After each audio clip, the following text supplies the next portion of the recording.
And today I actually have the great privilege of speaking to a friend and colleague in the nuclear space, Mickey Folk, the Mercenary Geologist, joining me today from Vancouver, Canada. Mickey, great to have you today.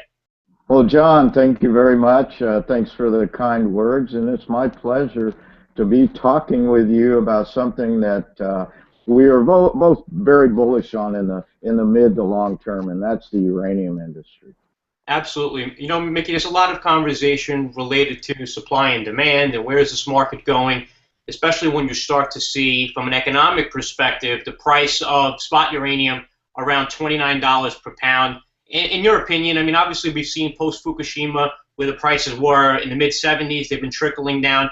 How do you think demand is actually going to play a role into actually increasing the price of uranium? Well, in the short term, it does not look promising with the spot price now at 28.50, and we actually have had an uptick over the last couple of weeks. We gained 50 cents, but there's no one in the world that can make money mining uranium at $28.50. Now, that said, the spot price, as you well know, John, constitutes maybe on a big year 20 to 25% of the total uranium demand, but it's very concerning for the mid to long term with 71 reactors under construction. Mickey, you've been around the block. I know you visit a lot of these mines. You know, that's something that I was really interested in sitting down today with you. You know, much like myself, I like to get out there and kind of roll my sleeves up and get dirty and visit some of these mines. In your opinion, at some point, do the uranium miners start to, look at where that spot price is and think that it's, from an economic perspective, it's much more of a financial advantage for them to actually start to tap into the price at the spot versus trying to sell some of their uranium and vanadium at prices that really don't justify that right now? Well, yeah, and you bring up a good point. Really, what's happened is with a spot price like this, the only companies that can possibly be successful are companies with longer-term contracts at higher prices, and that is generally the case. As we said previously, only about 20% of the uranium is actually sold on the spot market. With prices like this, we will expect significant production to come off. There's no sense in mining uranium when you lose money on every pound that you mine. So what I think we'll see, and we've seen this going on for the last year or so, I think we're going to continue to see this, is production's going to come off until the spot price ends up increasing. And as you well know, being supply-demand fundamentalists, the cure for low prices is low prices. Eventually, it's going to catch up, and production's not going to meet demand, and prices will go up. The problem is, we just don't know when that's going to happen.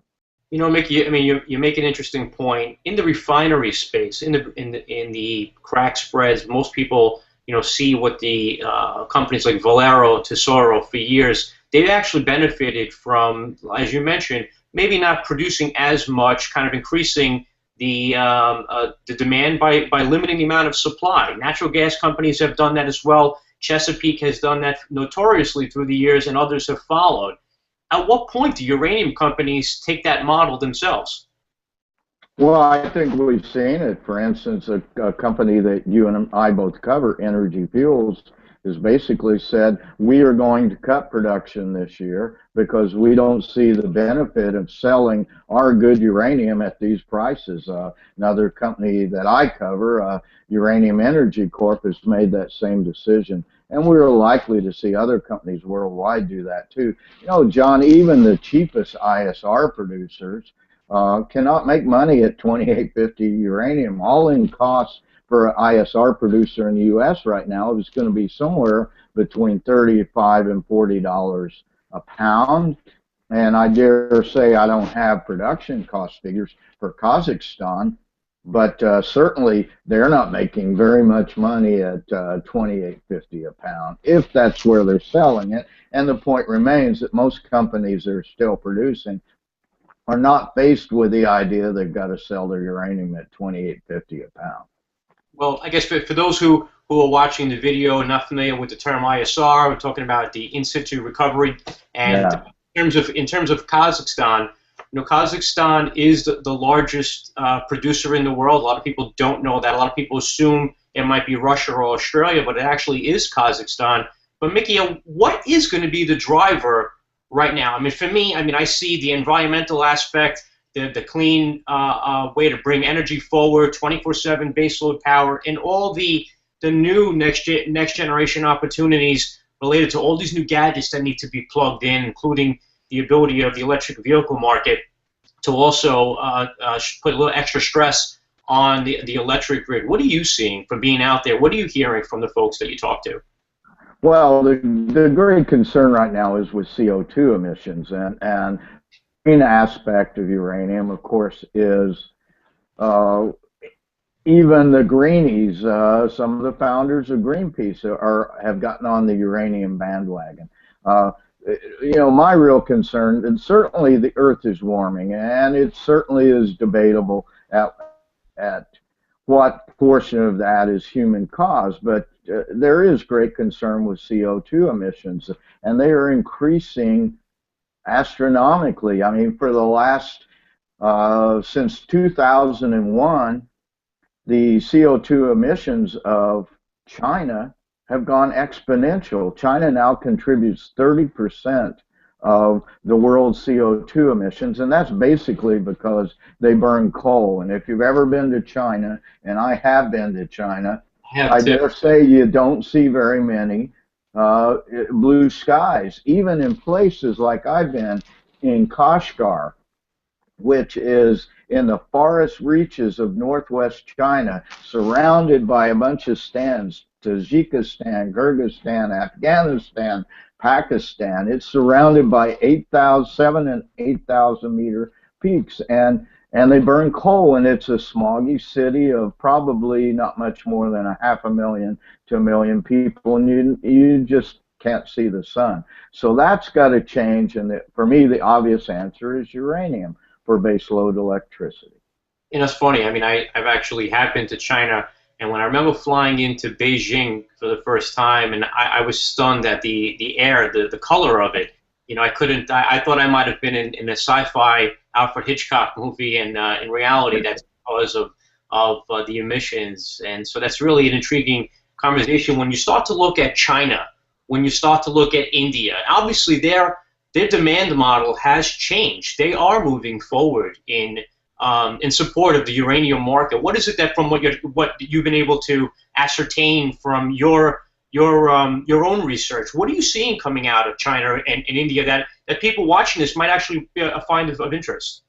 Well, certainly the fact that both those countries are extremely committed to nuclear energy. Uh, and I don't know quite how many reactors are being built in India right now, but we have 71 being built worldwide, and if memory serves, 29 of those are in China. So a significant amount of energy consumption is going to be or let me put it this way: I think a significant amount of China's baseload electricity in the next 10 to 20 years is going to be supplied by uranium. Those two countries are very committed, and we have a lot of other countries in the world that are committed to nuclear power. We have 5 new reactors being built in the U.S. Still, one of every 5 Americans that turns on a light switch is getting his electricity from electrical power. But our country has not really supported its own uranium mining industry, and that's been of concern. I mean, this is a whole nother subject, but the DOE surplus uranium or stockpiled uranium sales have certainly affected the market in the United States. And I would certainly hope that with a green agenda that Obama purports to have, that we would start to support our own uranium mining industry in the near future. Let's talk about that. You bring up an interesting point. We got the megatons to megawatts program for years Russia was sending us uranium that we were able to utilize. Most people actually don't know that we were actually getting a lot of electricity powered from Russia. Politics aside, obviously, everyone knows what's happening right now in Russia, and a little bit more of a Cold War environment that we're back living in, unfortunately. But you know what?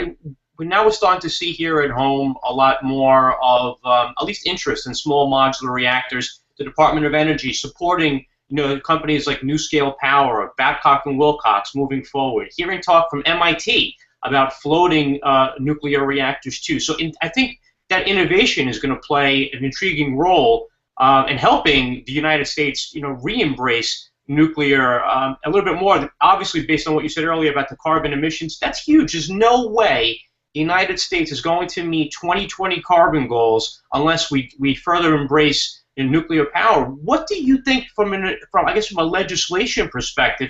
What's going to be a real catalyst to drive that forward? Well, certainly the support of small modular reactors is encouraging and needs to continue. The problem, part of the problem with the nuclear business historically is the capex of the build out of a large reactor. We're talking on the order of $10 billion and very long lead times, which increase and cost overruns. So it seems to me the idea of small modular reactors, which can be built, as it says, with modular parts. So you construct a bunch of parts and cobble the things together, and you can cobble. Factory, by the way. Pardon? You could do that. They could be constructed in a factory, so it's a lot more safer than people would imagine.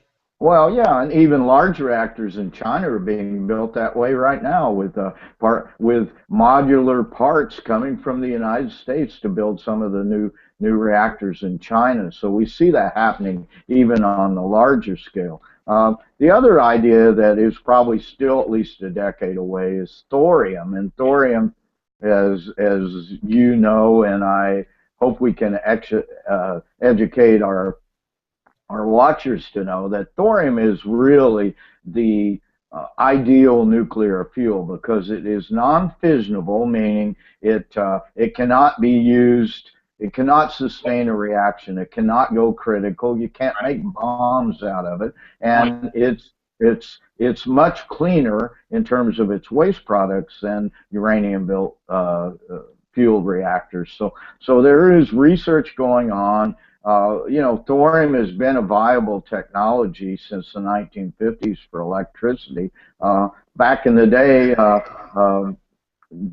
the decision was made by the predecessor to the Department of Energy, which was, if memory serves, the Atomic Energy Commission, to use uranium to fuel electrical nuclear power plants, basically because you generated plutonium and you can make bombs out of it, and that is so 1950s and 60s now. But we're still committed.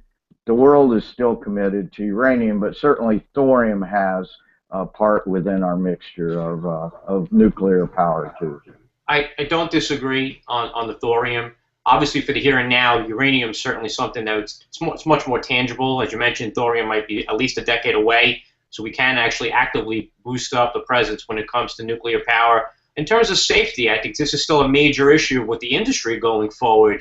I mean, certainly I've heard there's been a lot more interest in trying to figure out ways that we can use technology to use waste from nuclear fuel as a catalyst to generate new fuel. I think that's really interesting. Something TerraPower is involved with that. Bill Gates does financially support that company at West. I just think that's something that's intriguing. I guess, how do we get over the hurdle of most people when they hear the word nuclear, immediately they hear Chernobyl, 3 Mile Island, and now Fukushima. I just think as an industry we have to move forward, but how do we get over the safety and fear factor that's plaguing the sector right now? Well, I think we have to go back to the end of World War II, and the fear factor came with the way that nuclear energy was first used, and that was to build destructive bombs. And I think they're still saddled with that attitude. radiation is a hard concept for people that aren't scientists to understand because you cannot see it, touch it, feel it, smell it, uh, and so hear it. And so from that viewpoint, it's scary to some people. But look at the track record.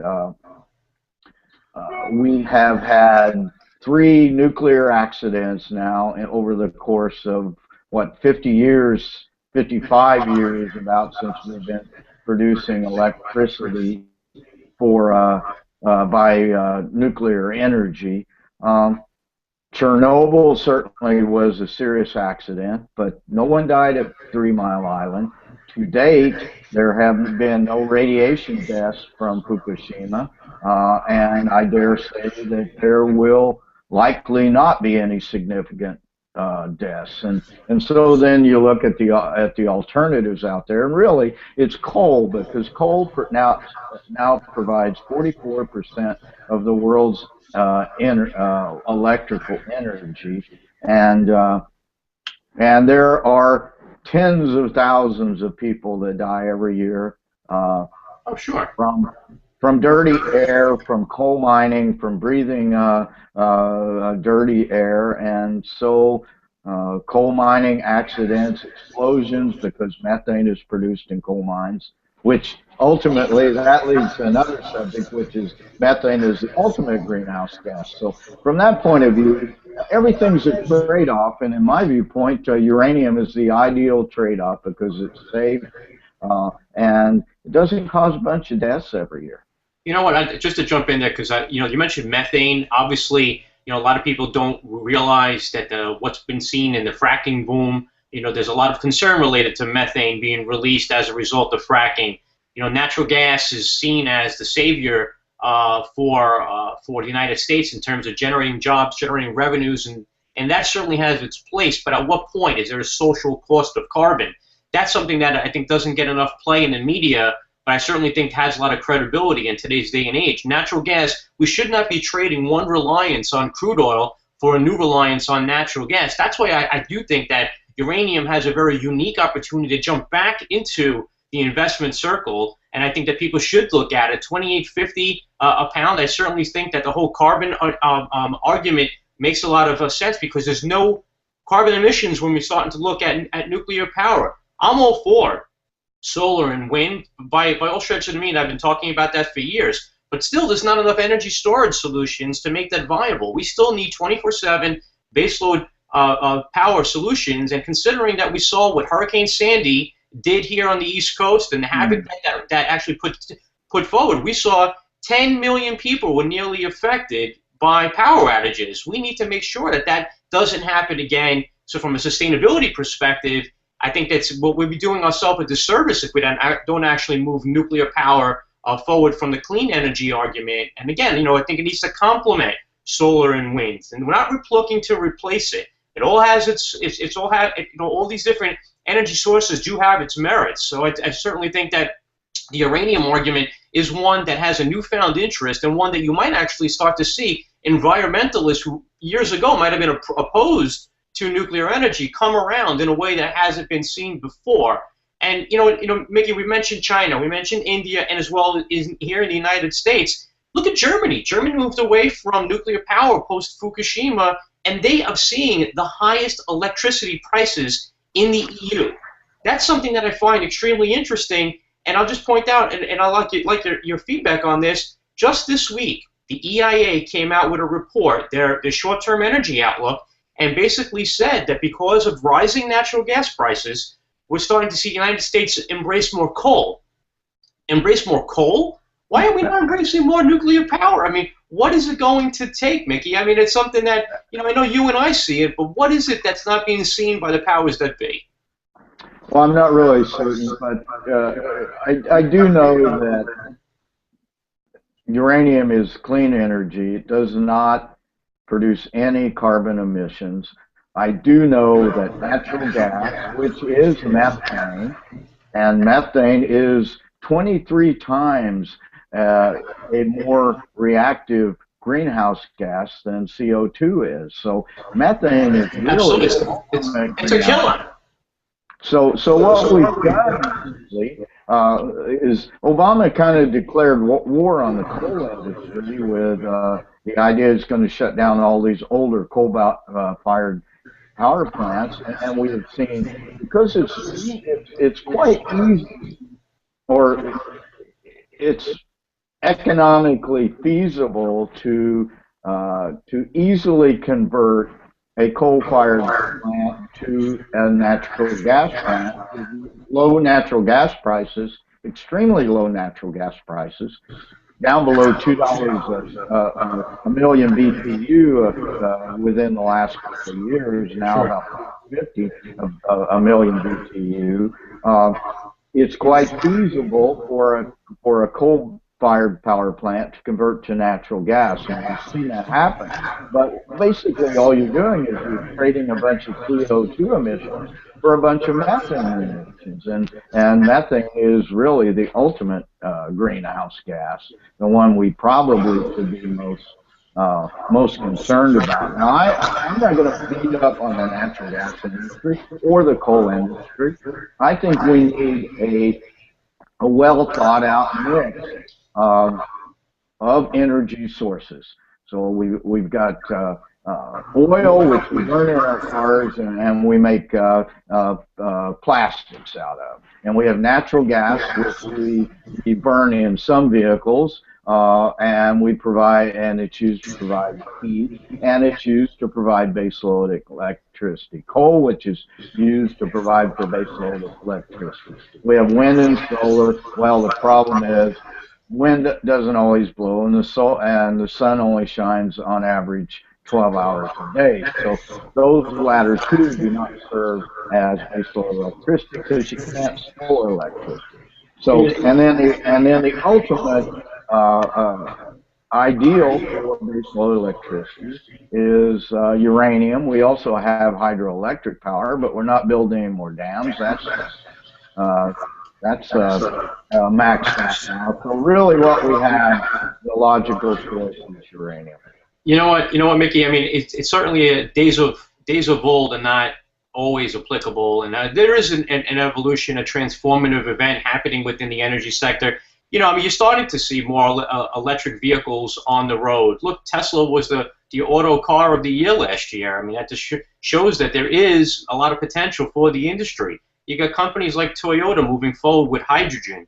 This is really interesting because it just shows that the dependence on fossil fuels is not as strong as it once was. Plus, the new generation, the young generation right now, they don't travel as much. They talk like we're talking right now. They don't go to the malls as much. They don't need a car to go from point A and B as much as maybe we did, you know, back in the day. It's just a different world right now. Communications have certainly changed. As far as the power conversation goes, you know, uranium has a unique opportunity that to emerge right now as the behemoth when it comes to clean energy, and I hope the industry moves forward. And just one last point I'd like to make for, you know, that we can share. I'd like to share your, you know, get your thoughts for viewers. You know, the sector right now, we see at 28.50. Both of us know that, you know, we're way too low right now, and I think the industry is certainly hinging on what Japan is going to do. It's interesting to see how Japan, you know, is looking to, you know, re-embrace nuclear power the post-Fukushima. You know, I mean, there's been a lot of talk of what had happened, you know, maybe over the last couple of months. I mean, from what you hear, your ear to the street, what do you think is going to happen in Japan related to nuclear power? Well, certainly, I do not, from a negative point of view, I don't think we'll ever see those 50 reactors, all 50 of them, come back online. Uh, but the problem in Japan right now, they're buying LNG at 15 to 17 dollars a million BTU as a substitute. So their shutdown of their 50 reactors has significantly affected the economy of Japan, and that's got to change. They are committed to restarts. It does not surprise me that they have not happened as quickly as perhaps some analysts thought they would. I will be happy, I will be pleased if we have Japanese nuclear restarts by the end of this year. And ultimately, right now, I think there's 14 or 16 that have applied for restarts.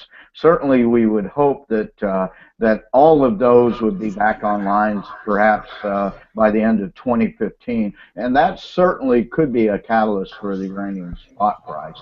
Um, that said, most uranium still is under long-term contracts, and those probably average somewhere between, let's say they probably average around $60 a pound right now, and that's a significantly healthy uranium price for some companies to succeed. Problem is most companies don't have all of their production sold forward under those contracts, and so what has ended up happening if they don't have longer term contracts, they just shut in production and don't start up new mines and new developments. Well, you know what, Mickey? I mean, this is great. I mean, I think that there's certainly a lot of we talk about how demand is going to pick up.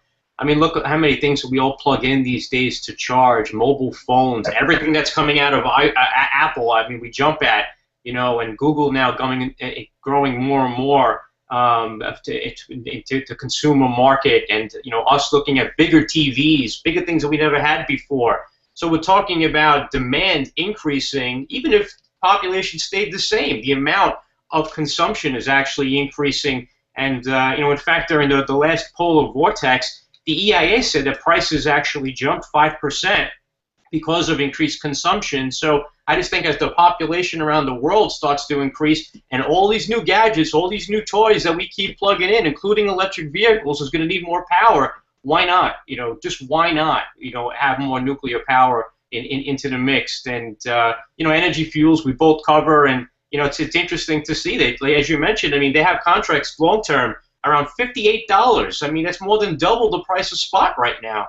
And I think that's where investors should start to look at the bigger picture, not just where the spot price is, because that's not indicative of where the true market is. So, I look forward to further conversations with you, Mickey. This is great. It's like Mickey and John over coffee today, so this is really great.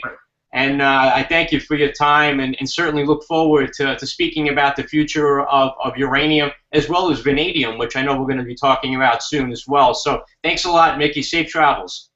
Hi, thanks a lot, John. It's my pleasure. I look forward to speaking with you again. All right. Take care. You too.